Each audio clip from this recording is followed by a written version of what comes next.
Southern Ontario is waking up to a dumping of snow that fell during early Monday as a major winter storm moves through the region. Just after 7:45 a.m. Monday, Environment Canada put the city of Toronto and Hamilton under a blizzard warning. Niagara was already under one. Then, York, Durham, Halton and Peel regions, Dunnville, Caledonia, Haldimand, and Belleville, Kent, Northumberland were also put under the blizzard warning shortly after.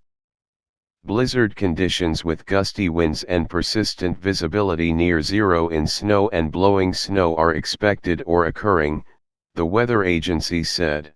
Snow accumulation of 40 to 50 centimeters is expected, Environment Canada said. Some areas will see up to 60 centimeters of snow.